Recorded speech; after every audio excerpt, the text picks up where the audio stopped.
Good morning. We'll call the committee to order as a subcommittee. A few housekeeping items. We'll continue in the sign-in order list and the consent. Okay, so we'll continue on. The pro tem threw me off. So we're going to have in honor of the pro tem gracing us with his presence this morning. If you don't mind, senators, if we will allow the pro tem to go first. You can say no, but you know I would. So, Mr. De Leon, could you please come before us? And whatever bill you would like to begin with, we are at. Thank you, your pleasure. Mr. Chair, members, and I will be very brief. I was actually very brief in Senate Public Safety, but I thank you very much for the opportunity to present. To my colleagues, I will be very brief, and I want to thank you for the opportunity to present SB 1235. This measure offers a comprehensive approach to the sale of ammunition to ensure criminals and other dangerous individuals cannot purchase ammunition. Today, any criminal can continue to walk into any Big Five, any Walmart store, any mom-and-pop bait and tackle shop and buy as much as ammunition as they want. No questions asked. There's no way to track who is buying. There's no way to track who is selling ammunition, let alone prevent the sale to prohibited persons. Therefore, that means you can walk out of LA County Jail. You can walk out of San Quentin Prison. You can walk out of a mental institution and buy all the ammunition you like, no questions asked. That is the rule of the land in the state of California. This blind eye approach is putting ammunition in the hands of killers. There have been various iterations of this measure that this committee has heard before, including SB 53 from 2013, which would require a fingerprint check to apply for an ammunition purchase grant. I think it's safe to say that 1235 presents us with the best approach to regulate ammunition because it is easier to implement and less burdensome. It's less burdensome on actual firearm owners. SB 1235 uses the existing firearm registration records to screen criminals from law-abiding citizens at the point of sale. So instead of applying for the permit, getting fingerprinted, paying a $75 fee, gun owners will be able to purchase ammunition simply by presenting their driver's license to the vendor. It's very similar to a credit card transaction, and vendors will be able to use the driver's license to make sure the gun owner has not fallen into a prohibited class. Gun owners will only pay a small fee at the point of sale, which is roughly under $1 per the transaction. The approach is much more convenient for customers and cheaper for the Department of Justice to implement. With that, Mr. Chair, as well as colleagues, I respectfully ask for an aye vote. Thank you, Mr. De Leon. Witnesses.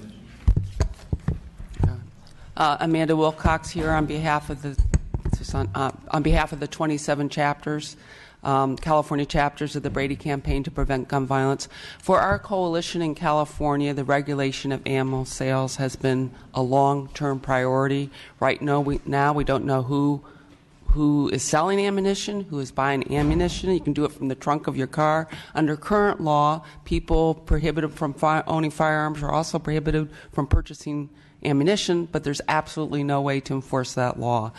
So this bill does two things. One is licensing sellers of ammunition. You can't begin to regulate ammunition sales until we know who sells ammunition. And then the other, as you heard, the other piece of it is to ensure that people buying ammunition are not prohibited. And this does this with a very streamlined approach that has minimal impact on the ammo buyer at the time of sale. Their driver's license swiped, goes to DOJ, they cross-check these databases. If they have a gun registered and they're not in the Armed and Prohibited Person System program, then they're good to go. So it's a very streamlined approach using existing databases in California. And then as Los Angeles, the city of Los Angeles and Sacramento have shown, many prohibited persons are buying ammunition. This is a way to stop those sales, and furthermore, it provides an investigative tool to find people armed with illegal guns who are purchasing ammunition. So this is very much in the interest of public safety, and we urge your aye vote. Thank you. Chair and members of the committee, Jonathan Feldman, legislative advocate for the California Police Chiefs Association. We are here in strong support. Our position on this bill is not something that Cal Chiefs took lightly. It took us a month to review it, put it through our Firearms Policy Committee, our Legislative Committee, our Board of Directors. Bottom line was, though, when it comes to a public safety benefit, this bill will give us a significant positive impact, keeping ammunition out of the hands of prohibited persons. Our state has done a lot to keep guns out of the hands of felons and dangerous persons, but not enough on ammunition.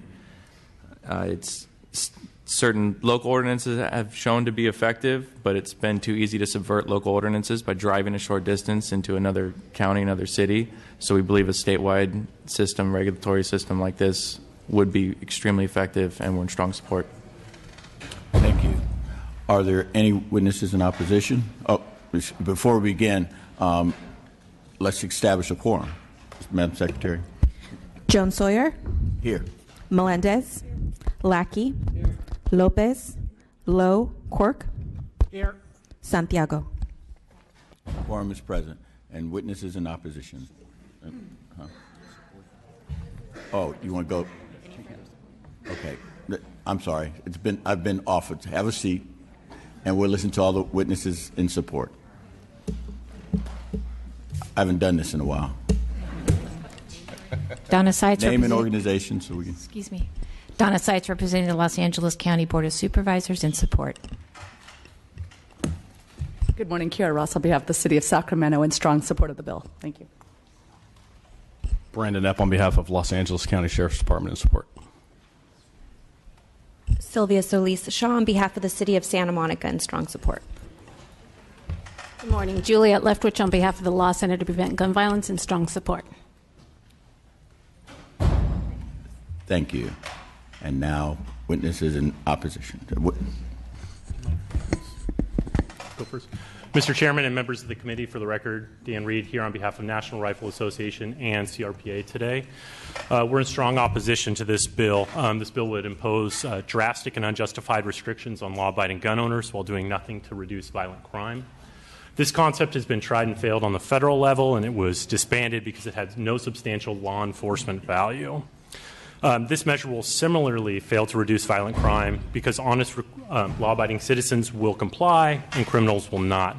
We have to recall that ammunition is a consumable, meaning it can cease to exist. And in essence, this could be requiring the Attorney General to keep track of items that may no longer exist. A good example of this might be if we chose to regulate beer or energy drinks or something of that nature. And what is the purpose of the Attorney General keeping track of this stuff if they came to do an inspection and they came to your house and they said, hey, can we see all your energy drinks or beers, and it was all in your fridge? Well, that would be okay. And if they came over and requested the same thing and some of it was there and some of it was gone and recycled, well, that would be okay as well. Or if they came over and none of it was there, well, that would be fine as well. So what are we really trying to do here? This similar legislation was vetoed in the past by Governor Brown, and again, this is not going to deter violent crime, and with that, we're in opposition. Thank you. Thank you. Mr. Chairman, members, Sam Paredes, representing Gun Owners of California and the Firearms Policy Coalition, who is testifying in another committee on very important issues. Again, we want to mention to this committee that, as was pointed out by my colleague from the National Rifle Association, that ammunition registration was attempted for decades on a nationwide basis. And even though it was not as cumbersome as this, you would think that of the tens of millions of records that were collected, that some law enforcement use would have been derived from the application of this registration program.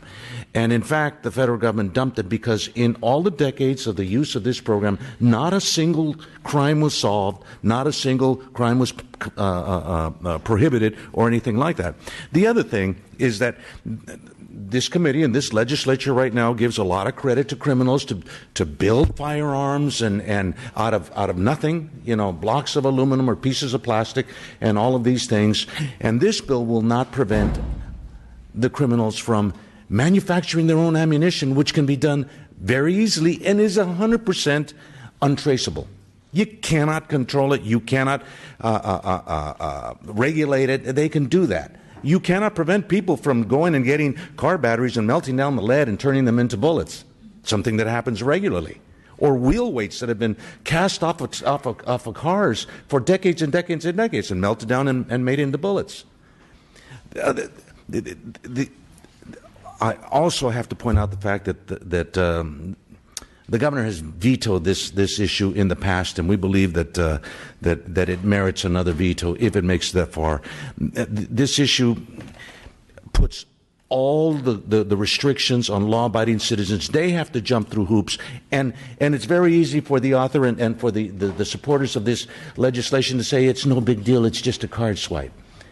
Any diminution of a core civil right is a diminution of a right that should not occur, and that's why we are very strongly opposed to this measure. Thank you. Thank you. Hi, Mr. Chairman, members. Mark Henley with the California Waterfowl Association. Our position is this bill creates further disincentives for the public to participate in hunting and shooting sports because of the extra red tape and costs that are incurred. Hunter surveys have always shown that costs and regulations create disincentives for people to participate. So we know through that data that that would be the case. And in particular, we also have an issue with the ban on mail order and internet sale of ammunition, the effective ban. We believe that also is going to seriously impede our members' ability to hunt. So for those reasons, we urge our opposition. Thank you. Thank you, sir. Any witnesses in opposition? Name and organization, please. Sergeant Shalisa Williams from San Bernardino Sheriff's Department in opposition. Thank you. Kevin Vela, representing the National Wild Turkey Federation, in strong opposition. Thank you, sir. All I knew was going to get this. Bill Gaines on behalf of the California Deer Association, the Wild Sheep Foundation, National Wild Turkey Federation, California Bowman Hunter State Archery Association, California Houndsmen for Conservation, and 6 other wildlife conservation organizations representing tens of thousands of members and law-abiding hunters in California. We urge you to oppose this legislation. Thank you, sir. Any questions or comments from committee members? Mr. Quirk. Move the bill. Second. You have a comment? Yes, Ms. Melendez. Thank you, Mr. Chairman. Mr. Dillon, we share the same goal in reducing gun violence. I think everyone in this room does. However, this bill it's not going to keep criminals from getting ammunition, because what they'll do is if they can't buy it, excuse me, if they can't buy it in a store, they'll go in the black market. They will buy it out of a trunk, as one of your witnesses mentioned earlier. They will. We know that. I mean, there are prohibited persons who get guns, who aren't supposed to have guns, but they get them. And the same holds true for ammunition. So I think the system that this will create will keep a watchful eye on those who aren't going to do harm to other human beings, and in the meantime, the people who do choose to do harm, and they will find a way, they're going to get that ammunition, because I mean, honestly, within a couple of hours, practically any type of weapon that I would choose to purchase, I could get, and the ammunition, without going through a federally licensed firearms dealer. It's that easy. No matter how many laws we put into place, it's frustrating. It's very frustrating, because we keep trying to find ways to manage this, but they always find a way around it. So respectfully, I'm in opposition to your bill. Mr. Quirk? No. Okay. Oh, just want to move the bill. Any other comments? I'll just say, thank you very much. I appreciate, the perspective. We're all on the same goal, Democrats or Republicans. We want to prevent the tragic deaths that happen. And we do have a different way about going about it. It was referenced on 2 occasions, the failed federal program with regards to background checks for the sale of ammunition. My mindset is that California has pretty restrictive gun laws in comparison to the rest of the nation, and but yet crimes do take place, and there is a black market that does exist, whether it's in California or whether it is in Nevada, Arizona, or a few states over, such as Texas, especially when they have their gun shows, and we have the exportation of high-powered assault weapons, long guns, handguns, coming into California. The federal program was doomed to fail from day one. Number one, in particular, because the southern states, Louisiana, Florida, South Carolina, Alabama, Georgia, Texas, either refused to participate with the Department of Justice, the Attorney General of the United States of America, or quite frankly, undermined it and sabotaged the program. Plus, if you recall, back in those days, we didn't have the internet. It didn't exist. So the transfer of information from the vendor, from the purchaser, the consumer, but again, let me underscore and emphasize, especially from southern states who pretty much refused to participate with the federal attorney general of the United States, pretty much undermined the program. So that's why when you hear references made about, it failed at the federal level, there was a whole variety of reasons why it failed. Ammunition is the fuel. It's the oxygen that fuels the violence. Without it, you can't do much with a handgun. You can pretty much pistol whip somebody, and that's about it. You can still do physical harm, but bullets are they're either to maim or kill human beings. We have made exemptions for law enforcement officers with the purchase, transfer, sale of ammunition, as well as hunters as well too, selling to each other in the possession. This is less onerous measure than my original Senate Bill 53, as opposed, and also my original bill that's tied up in court right now, which will be heard. It's on the docket before the Supreme Court as well. But I appreciate your perspective nonetheless. With that, Mr. Chair, thank you very much for the opportunity to present this measure, and I respectfully ask for and I vote. Okay. And thank you, Mr. De Leon. And I want to thank you. I'm voting yes, and I'm going to recommend that we vote affirmatively on your bill. And I want to personally thank you for bringing to this committee a pro-responsible gun owner bill, because that's what it is. It's pro-responsible gun ownership, and that's where we're trying to get to. We need to stop not doing anything that really just helps killers, mass murderers, and people who are going to get around the system. We need to do something instead of nothing. As I've always said, in respect to all the legislators here, it's not about legislation, it's about implementation. And I believe in California, we'll be able to implement your program much better than the national program. And our success rate will be infinitely more successful than what has happened nationally. And so it's a good move that you're beginning it here. I think California will show the way how you can actually get this done in a way where we curb some of the things that my colleagues from the other side are talking about, even what the NRA and some of the opponents are talking about. How do we begin to get to the criminals? And this is one way begin to get to the criminals, by actually bolstering pro-responsible gun ownership in this state. And so I thank you, and I respectfully ask for the committee for an aye vote. Thank you. Thank you, Mr. Chair. Madam Secretary. The motion is due pass to appropriations. SB 1235. Jones Sawyer. Aye. Jones Sawyer. Aye. Melendez. Melendez. No. Lackey. No. Lackey. No. Lopez. Lowe. Quirk. Aye. Quirk. Aye. Santiago. Bill's on call. We're waiting for the other members to attend. Mr. Chair, my last bill, and this will be pretty quick. This is Senate Bill 1407, which addresses the dangers posed by self-assembled firearms known as ghost guns in California. The firearms are called ghost guns because they're built at home and they're actually put together like Lego or erector sets with no serial numbers or background checks involved. No one knows these guns exist until a crime tragically has been committed.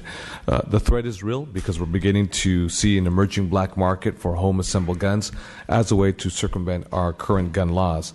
As reported by the Sacramento Bee just last year in December, hundreds of these guns were seized right here in Northern California by federal agents in undercover operations. It's legal. It is legal to manufacture a gun for personal use, but it is illegal to actually manufacture that gun at home and to sell it. And criminals are taking advantage of this loophole to make very easy money. We all remember, Mr. Chair, especially because you're from Southern California, from Los Angeles, the Santa Monica tragedy, at Santa Monica College in June of 2013, when John Zerari killed 5 people using a homemade gun, a ghost gun. He purchased all the different parts via the internet, the lower 80% receiver, went to get it drilled, and he assembled a high-powered assault weapon. And that's where he tragically killed his father, his brother, as well as a custodian at Santa Monica College and the daughter's custodian until his life was taken away by Santa Monica police. 1407 holds those assembling personal guns to the same standard as other gun owners by requiring a background check and a serial number to be obtained from the DOJ, Department of Justice. So this actually takes a very modest approach and is very minimally intrusive to law-abiding citizens, because it does deal with a real burgeoning threat right now, is the manufacturing of high-powered assault weapons in one's personal home for sale, for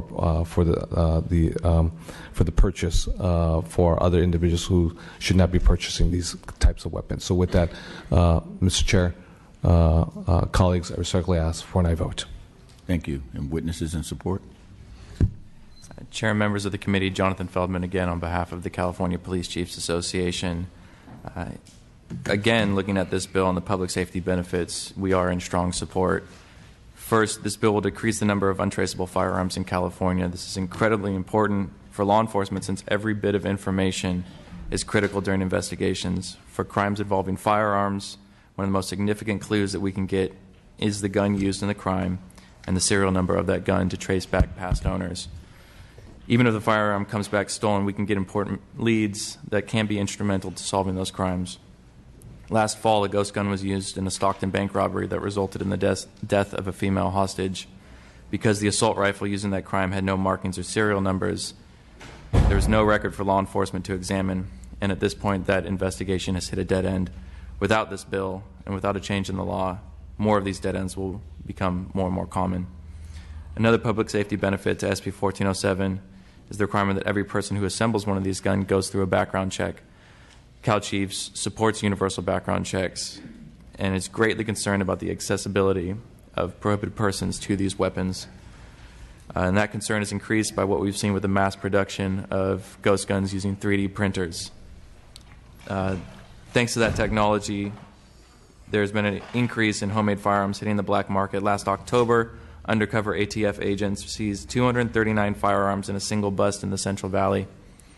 Many of those were ghost guns, and across the country, these seizures and these weapons are becoming more and more frequent. Although criminals will continue to find ways to undermine our laws, that should not be an excuse for us to do nothing. We have a chance with this bill to help our officers solve crimes and prevent dangerous people from receiving and obtaining high-powered firearms. Both avoid further pain and victims, which is law enforcement's ultimate goal, and that's why we're in support. Thank you. Amanda Wilcox, on behalf of the California chapters of the Brady Campaign to Prevent Gun Violence. We are in strong support of this bill because, as probably the committee knows by now, we strongly support having a background check and record for every firearm. And this bill addresses alarming developments in that area.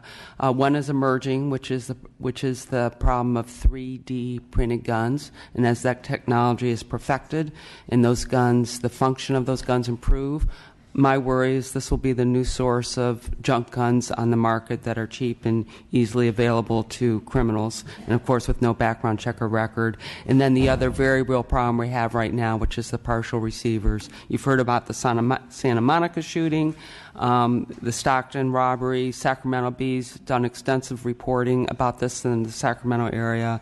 And the U.S. Government Accountability Office has indicated that the lower partial receiver issue is the new complicating factor in dealing with the problems of illegal guns going to Mexico. And so this deals with it by requiring the serial number, background check, and a record. You know, I always hear about how criminals don't follow our laws, and so this won't do any good. I never hear that when someone runs a stop sign, that stop signs don't work, we should get rid of stop signs. I mean, So, in the public health approach, we're looking at reducing rates. We're looking at prevention. We're looking at making it harder for people to do these things that I think are a threat to public safety.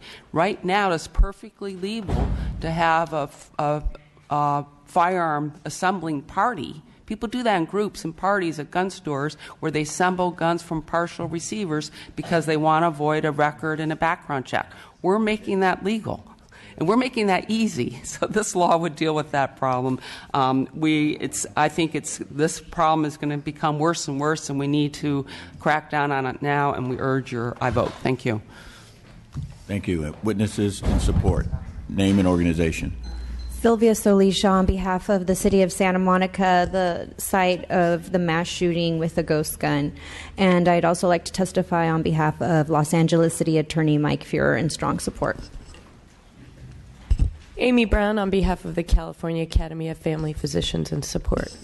Thank you. Matty Hyatt from California Civil Liberties Advocacy in strong support. Thank you. Witnesses in opposition.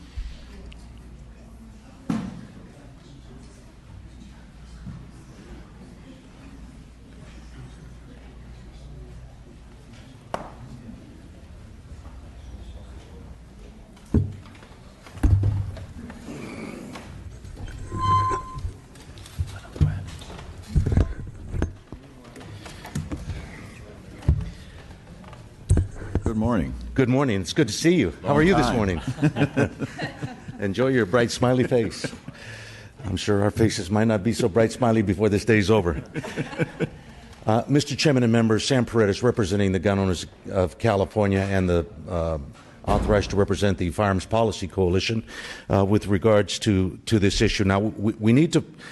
We've heard one presentation about these ghost guns. We need to understand it in the proper context. This is something that has occurred since the creation of the country. People under federal law and under California state law have had the right and the ability to manufacture their own guns for their own purposes, as long as they don't sell them to anybody. They can do that, and it is perfectly legal. The only time anything illegal happens is when they use them in a commission of a crime. Now, if they are a prohibited person, then they cannot do that. They cannot build their own guns, so they have already committed a crime. So that just needs to be said. The fact that so very few of these types of guns have been identified by law enforcement as a problem, as opposed to, I challenge anybody to argue with me that there aren't hundreds of thousands, if not millions of those in America and in California right now, not being used in the commission of a crime. People are complying with the law.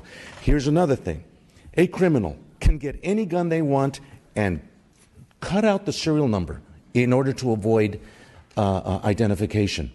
Happens all the time. You talk to any law enforcement officer or DA, they have crime guns all the time where the first thing the criminal does when they steal a gun is they cut out the serial number. They mill it out to the point to where it cannot be recovered. So they're already avoiding the provisions of this law. Also, in the particulars of this bill calls for the use of 17.4 pH stainless steel in order to put a serial number on a gun if it's a polymer gun. 17.4 precipitation hardened stainless steel is a stainless steel that was designed by aerospace because it is a very easy stainless steel to cast. Now we are asking for a strip of this. Now, unless any of you are metallurgists, and I guarantee that there aren't any in law enforcement agencies, they cannot tell the difference between a 440C stainless steel strip and a 17.4 pH or a 17.2 pH piece of stainless steel. So in trying to get, cute about how to require that these guns are identified, the bill is woefully problematic for law-abiding gun owners to comply with. So for these reasons and many others that will be explained by our colleagues, we are in strong opposition. Thank you, sir. Mr. Chairman and members of the committee, for the record, Dan Reed here on behalf of National Rifle Association and also for California Rifle and Pistol Association today. We're in strong opposition to this bill. As my colleague here pointed out, this would effectively end the longstanding practice and constitutionally protected practice of manufacturing your own firearm without really any tangible benefit to public safety. The very people that we're relying on that we're trying to keep the guns out of their hands, we're relying on them to apply to DOJ are the same people that Mr. Paredes pointed out are defacing firearms already to circumvent the laws. Let's not forget that the manufacture, transfer, and possession of all types of firearms is already subject to rigorous regulations and restrictions, and the specifics of this bill would essentially place the hobbyist out of the market. There's no public awareness, so people who have been doing this for years, all the way dating back to the formation of our country, could become criminals overnight. Similar legislation was already vetoed by Governor Brown, and in his veto message, he said, "I appreciate the author's concerns about gun violence, but I can't see how adding a serial number to a homemade gun would significantly advance public safety." With that, we're in opposition. Thank you. Thank you. Mr. Chairman, Kathy Lynch representing Crossroads of the West Gun Shows. We worked with this legislature over a period of years to put some of the strictest gun show laws in the country on the books here in California, and the gun shows, by anybody's standards, are operating very effectively. The types of individuals that are going to be impacted by this bill are people that frequent gun shows. And as Mr. Reeves has pointed out, are in compliance of the law, will have no way of knowing that they're out of compliance. And this committee, I know, has concerns, as does the Senate Public Safety, about creating new crimes and new criminals at a time when we're trying to change course on that. And this bill does nothing to affect criminals, and it does everything to affect citizens. Thank you. Thank you. Witnesses in opposition. Name and organization. Sergeant Shalisa Williams, San Bernardino Sheriff's Department, in opposition. Any other witnesses in opposition? Committee, or any questions or statement? Ms. Melendez.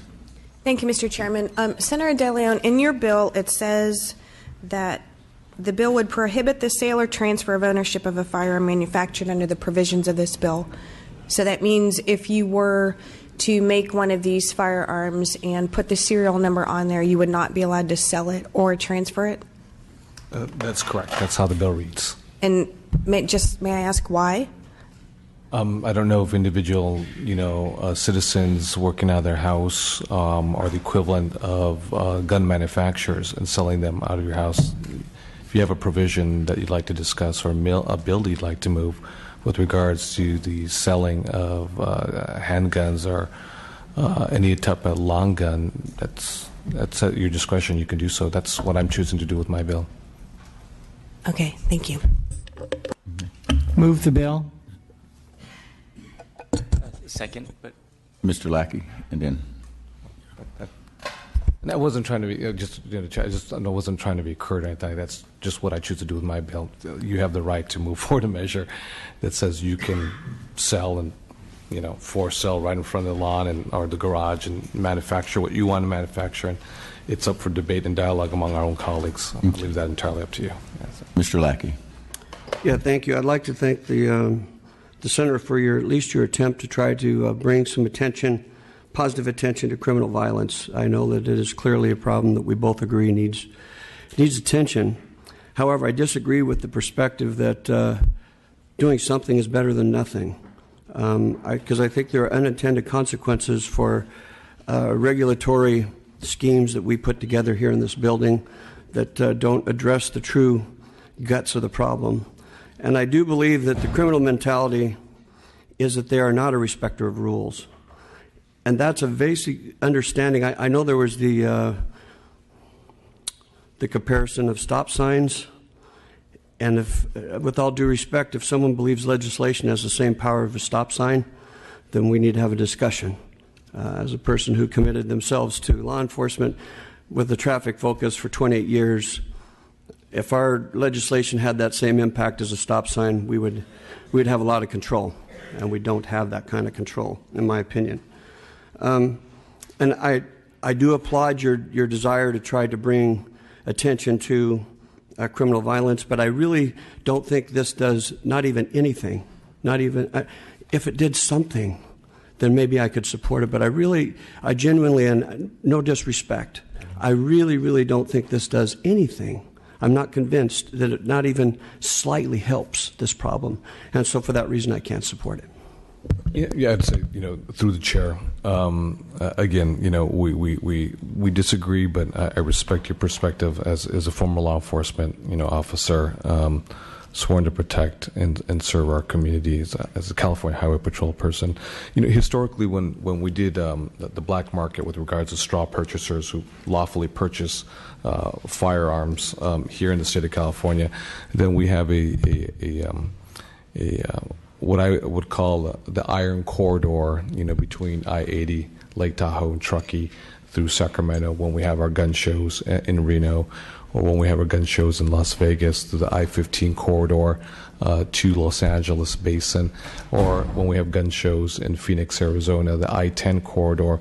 Highway Patrol intelligence officers have briefed me on numerous occasions to tell me each time there is a gun show in either of those respective cities, Reno, Vegas, or Phoenix, Arizona, those corridors in particular, the I-10, the I-15, as well as the I-80 just here, or a corridor of highly trafficked fire weapons, in particular high-powered assault weapons that obviously lawfully cannot be purchased or possessed unless you've been grandfathered in the state of California.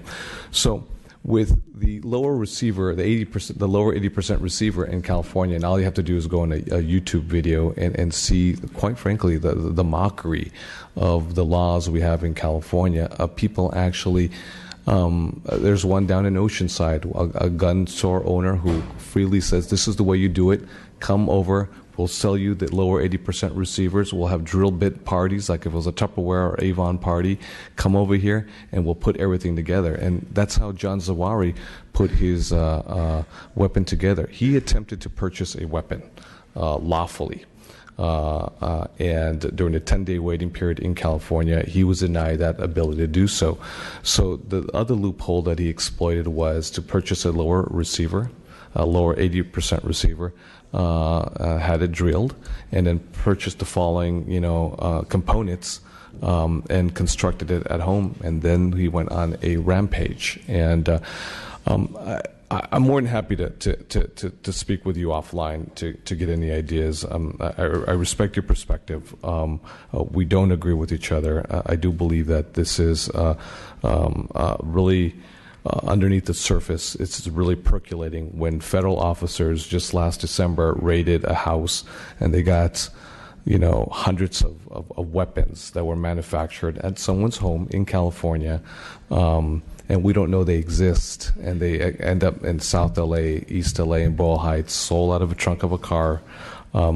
That's an issue too. That's a problem. And the black market with regards to the ammunition, there's not a really black market with regards to ammunition, because you can actually go into a store lawfully and purchase the ammunition lawfully. When I wasn't joking, it wasn't no sense of hyperbole or sort of a dramatization. You can walk out of Santa Clara County Jail or LA County Jail or Corcoran Prison or up here in San Quentin. You can walk into a gun store and purchase all the ammunition you like as a prohibited person, right there, and walk out the store, no questions asked. So there's an issue. So there's not really a big black market that exists per se with regards to ammunition, because ammunition, anyone can. You can be a tattooed gang member, you can be from the Aryan nationhood, you can be from the Mexican mafia, you can be someone who's mentally ill, and you can walk into any gun store again. So, we're trying to put a package together with the Assembly and the Senate and move it forward, especially given what took place just recently with someone who was obviously mentally disturbed and who actually purchased it lawfully. But Florida has different laws than the state of California does. But I respect your perspective, and with that, I'll use that as my closing. Mr. Chair, I thank you very much for your indulgence, and your members on both sides. And okay, I'm sorry. Another question from Yes. Mr. Lowe. Could the Representative for the National Rifle Association, please come to the panel.